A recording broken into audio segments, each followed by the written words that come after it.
Boa noite, me chamo Lucielma, sou discente do curso de Ciências Biológicas da Universidade Federal do Piauí. Vou falar para vocês sobre anfíbios.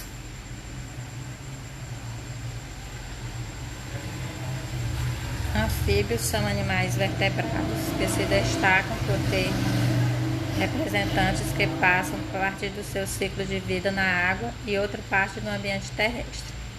O termo anfíbio deve-se a essa característica, sendo derivado de anfíbios, que significa ambos tipos de vida. Apesar desse modo de vida marcante, nem todas as espécies do grupo possuem, sendo possível encontrar representantes estreitamente aquáticos ou estreitamente terrestres.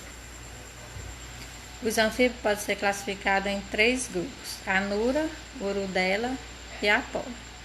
Desses, o grupo dos anuras destaca-se como mais diversificado, apresentando muitos representantes bastante conhecidos, tais como sapos e rãs. Atualmente no planeta são conhecidos cerca de 7.000 espécies diferentes de anfíbios, sendo 900 encontrados em nosso país. É importante destacar que fatores como perda de habitat e mudanças climáticas têm provocado a extinção de várias espécies desses animais. Características gerais dos anfíbios. Os anfíbios são animais vertebrados, ectotérmicos, não são capazes de regular a temperatura corporal por mecanismo interno, sendo fundamental para isso fontes externas. E uma de suas características mais marcantes é a presença de um ciclo de vida com uma fase larval, aquática e uma fase adulta, terrestre. Apesar de não ocorrer em todos os representantes, essa característica faz com que esses animais sejam considerados de vida dupla. Os anfíbios merecem destaque por outras características importantes, tais como a realização de trocas gasosas pela pele, apresentando desse modo respiração cutânea. Em algumas espécies, a respiração cutânea complementa a respiração pulmonar. Entretanto, em algumas espécies terrestres, observa-se a ausência de pulmão, apresentando exclusivamente a respiração cutânea. Não podemos esquecermos também de que os anfíbios que vivem no ambiente aquático apresentam respiração branquial. A respiração cutânea faz com que esses animais necessitem manter sua pele úmida a fim de permitir a troca gasosa. Devido a isso, a maioria dos anfíbios é encontrada em ambientes úmidos, tais como florestas. Podem ser também encontrados em ambientes mais secos, mas essas espécies geralmente passam grande parte do tempo sobre folhas ou em tocas que lhes garantem maior umidade. Além disso, os anfíbios têm uma pele com glândulas que secretam substâncias que garantem essa umidade. Não podemos esquecermos também da presença de glândulas que secretam veneno, as quais são responsáveis pela proteção desses animais. São encontradas principalmente na região dorsal.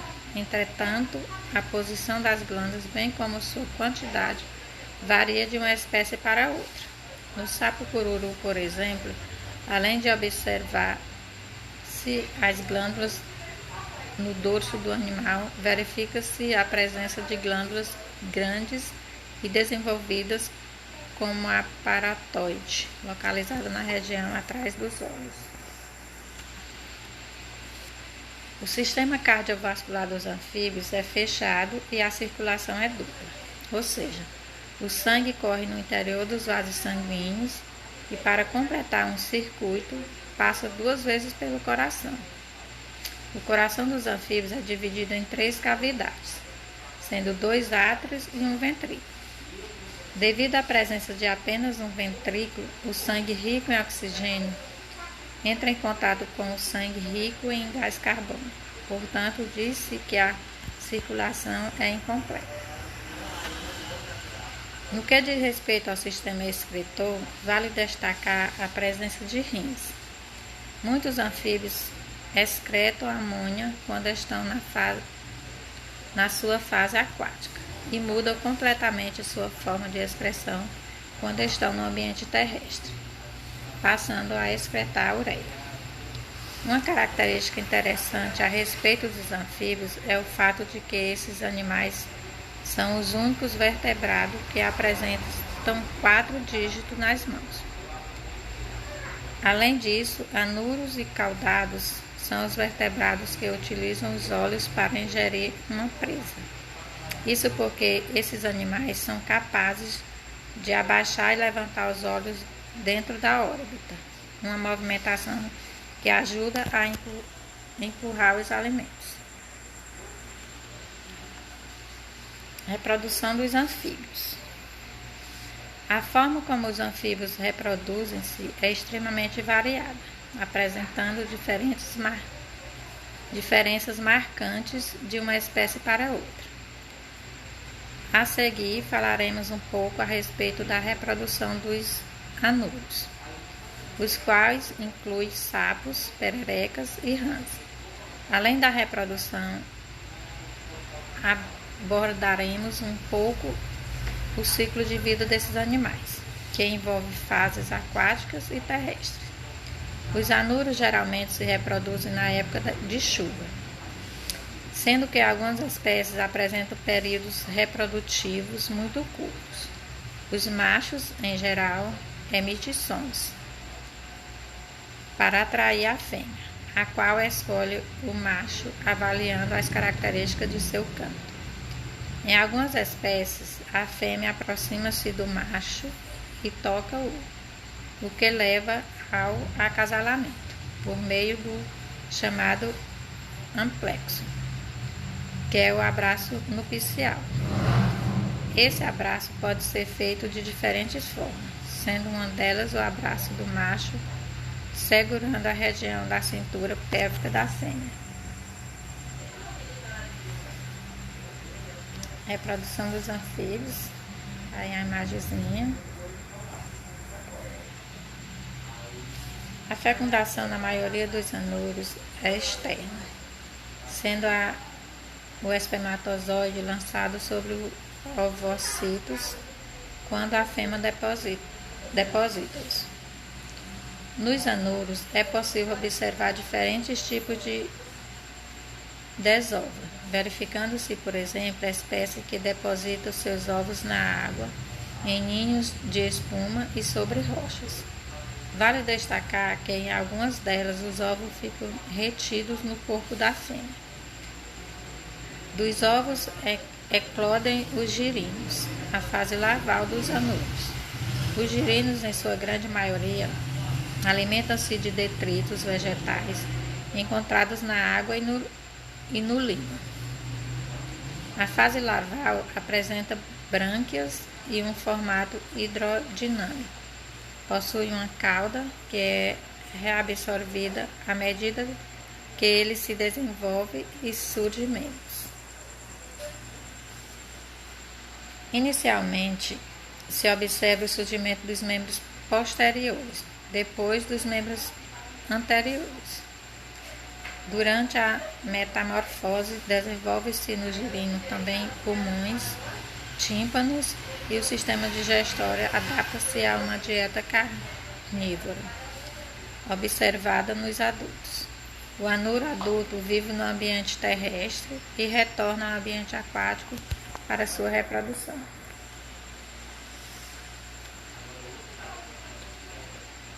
Classificação dos anfíbios. Os anfíbios são classificados em 3 ordens: anura, urudela e apoda.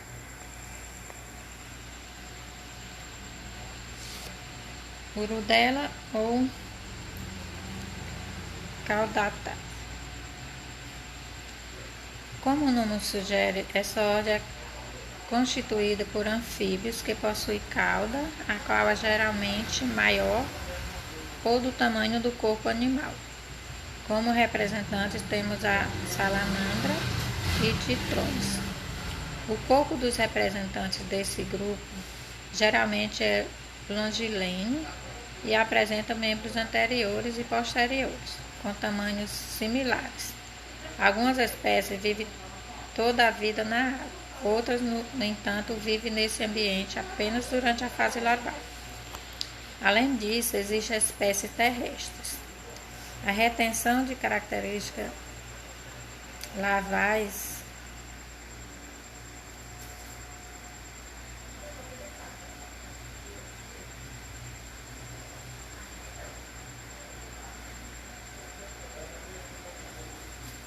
apenas durante a fase larval. Além disso, existe a espécie terrestre. A retenção de características larvais é comum em salamandras, sendo esse o caso do axolote.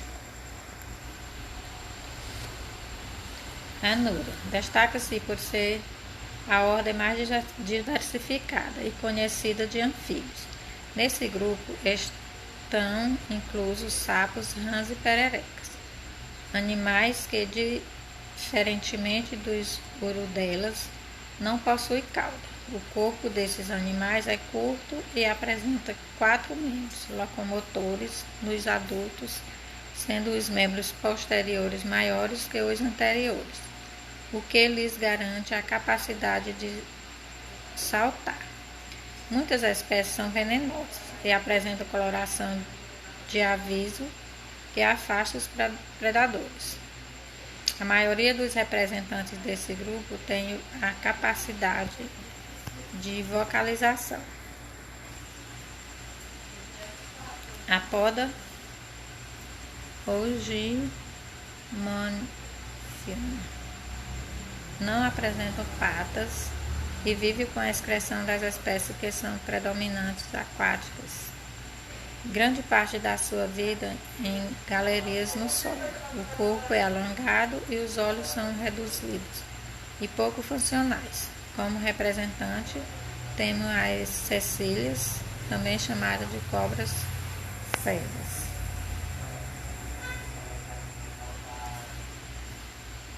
Era isso que eu tinha para falar para vocês. Espero que tenha passado alguma coisa. E obrigada. Boa noite.